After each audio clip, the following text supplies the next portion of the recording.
साऱ्या दुनियेन एकच हवा, नाद फक्त क्रिकेटचा भावा.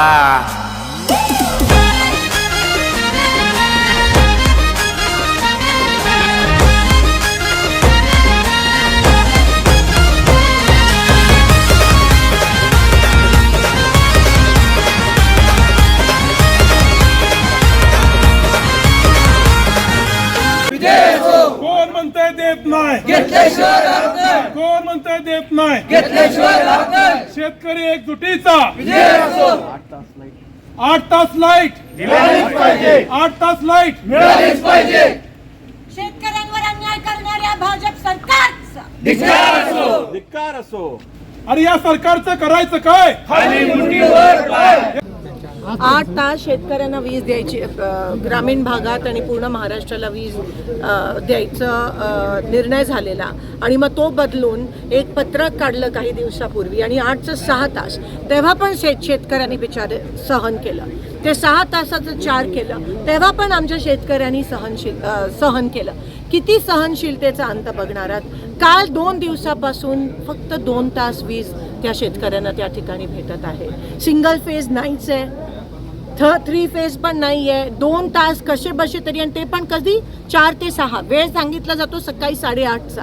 शेतकरी जातो, वीजच नसते. तुम्ही अजून किती शेतकऱ्याचा अंत बघणार आहात? किती म्हणजे सगळ्या गोष्टी तुम्ही खत महाग करून ठेवलंय, डिझेल बंद आहे, आता वीज बंद आहे, मग तुम्ही मारूनच टाका ना. काय चाललंय का? सरकारचं लक्षच नाही आहे. शेतकरी त्रस्त आहे. काही दिवसापूर्वी पण आम्ही आंदोलन केलेलं वीज आणि डिझेलचं, त्याच्याकडे पण लक्ष नाही. आज सगळेजण या ठिकाणी, मला 2 दिवस सगळेजण या ठिकाणी सांगतात, मी गावोगावी जाते की लाईटच टोटली बंद आहे. पिकं जळले तर शेतकऱ्याचं अस्तित्वच राहणार नाही त्या ठिकाणी, आणि येऊन जाऊन शेतकऱ्यांवरच सगळं ढकलतात. असं नाही आहे की सोलापुरात ही परिस्थिती पहिल्यांदा उद्भवली आहे, आधी पण उद्भवलेली. मग सरकारने याचं नियोजन का नाही केलं? झोपलेलं का सरकार? नियोजन का नाही करायचं? दरवर्षी तेच. पेरणी टायमाला डिझेल पण मिळालं, पेरणी टायमाला डिझेल नाही मिळणार, मशागत कसं करणार? आता पेरणी करायचं हे काय चालवलंय काय? कोणासाठी हे सरकार चालू आहे? आणि एवढा वाईट परिस्थिती आहे आज ग्रामीण भागात वीज नसल्यामुळे, पण सरकार अतिशय निगरगट आहे. काही करत आहे, फक्त आहे ना निवडणूक निवडणूक निवडणूक, ह्याच्या पलीकडे आहे ना दुसरं काही सुचतच नाहीये सत्ताशिवाय. एवढे अहंकारी आणि निगरगट झाले. त्यांच्याकडे ऊर्जा आहे आणि दोन्हीमध्ये महाफेल सरकार आहे.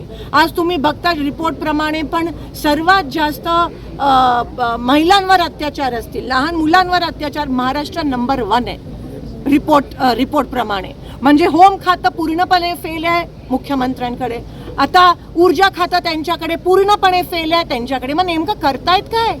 फक्त आदेश देत आहेत, ह्यांचा रद्द करा, त्यांचा रद्द करा, बिनविरोध करा. सत्ता सत्ता सत्ता, ह्याच्या पलीकडे सरकारला काही दिसत नाही.